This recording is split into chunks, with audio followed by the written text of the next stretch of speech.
കശ്മീരിലെ ഭീകരാക്രമണത്തിന് പിന്നാലെ ജമ്മു മേഖലയിൽ പ്രതിഷേധവുമായി ആയിരങ്ങളാണ് തെരുവിലിറങ്ങിയത്. ഭീകരാക്രമണത്തിനെതിരായ പ്രതിഷേധം പലയിടത്തും അക്രമാസക്തമായി. ജമ്മു നഗരത്തിലെ ഗുജ്ജർ നഗരത്തിലടക്കം വാഹനങ്ങൾക്ക് നേരെയും മറ്റും വലിയ തോതിലുള്ള ആക്രമണമാണ് ഉണ്ടായത്. ദേശീയ പതാകയുമേന്തി പ്രകടനം നടത്തിയ പ്രതിഷേധക്കാർ MES ആസ്ഥാനത്ത് നേർക്ക് കല്ലെറിഞ്ഞു. പാകിസ്ഥാൻ മുർദാബാദ് വിളികളോടെ നീങ്ങിയ പ്രതിഷേധക്കാർക്ക് നേരെ നഗരത്തിലെ ചില കേന്ദ്രങ്ങളിൽ നിന്ന് പാക് അനുകൂല മുദ്രാവാക്യങ്ങൾ ഉണ്ടായത് സ്ഥിതിഗതികൾ രൂക്ഷമാണ്. ജമ്മുവിൽ ഇപ്പോൾ കർഫ്യൂ പ്രഖ്യാപിച്ചിട്ടുണ്ട്. ജമ്മുവിലെ ജുവൽ ചൌക്ക്, പുനാരി മണ്ഡി, കുൻവാനി, രഹരി, ജാനിപൂർ, ഗാന്ധിനഗർ, ബഷിനഗർ, മുഫ്തി, തലാബ് തില്ലു, സപ്താരി എന്നീ മേഖലകളിലും പാകിസ്ഥാനും ഭീകരവാദികൾക്കുമെതിരെ രൂക്ഷമായ പ്രതിഷേധമുണ്ടായി.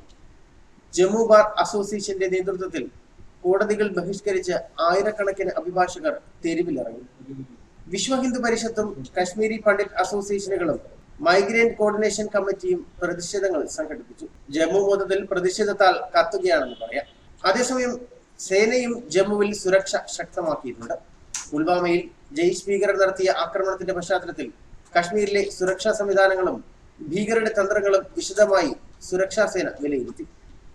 ഇന്റലിജൻസ് വീഴ്ചയാണ് ഭീകരാക്രമണത്തിൽ കലാശിച്ചെന്ന വാദത്തിനൊപ്പം ഉയരുന്ന ഒരുപിടി ചോദ്യങ്ങൾക്ക് ഉത്തരം കണ്ടുപിടിക്കാനുള്ള ശ്രമത്തിലാണ് CRPF-ഉം കരസേനയും. രാജ്യത്ത് ഏറ്റവും സുരക്ഷാ ഭീഷണിയുള്ള ദേശീയപാതകളിൽ ഒന്നാണ് ജമ്മു ശ്രീനഗർ പാത.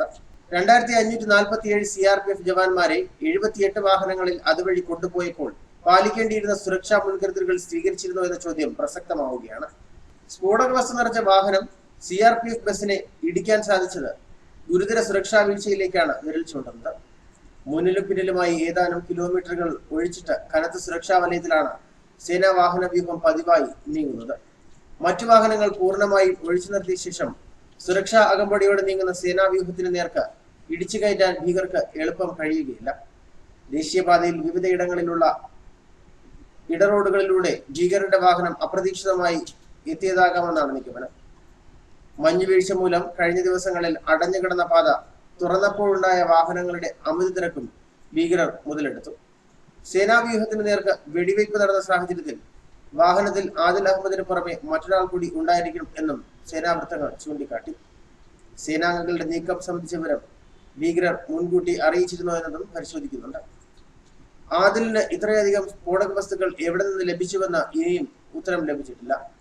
കാശ്മീരിൽ സജീവമായ ഹിസ്ബുൾ മുജാഹിദ്ദീൻ, ലഷ്കർ തൊയ്ബ എന്നീ ഭീകര സംഘടനയുടെ സഹായം ആക്രമണം ആസൂത്രണം ചെയ്ത ജയ്ഷ് ഭീകരർക്ക് ലഭിച്ചിട്ടുണ്ടെന്നാണ് സൂചന.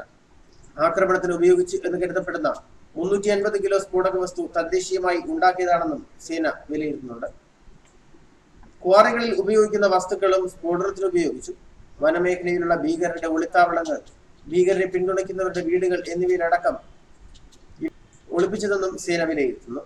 സേനാംഗങ്ങൾക്ക് നേരെ ആക്രമണം ഉണ്ടായേക്കാമെന്നും ജാഗ്രത വേണമെന്നും കഴിഞ്ഞ 8-ന് CRPF DIG-മാർ ഉൾപ്പെടെയുള്ളവർക്ക് കശ്മീർ പോലീസ് മുന്നറിയിപ്പ് നൽകിയിരുന്നു. എന്നാൽ ആക്രമണം എവിടെ, എപ്പോൾ, ആർക്ക് നേരെ നടക്കും എന്ന കൃത്യമായ വിവരം ശേഖരിക്കാൻ ഇന്റലിജൻസ് പരാജയപ്പെട്ടു. ന്യൂസ് ഡെസ്ക് മലയാളി വാർത്ത.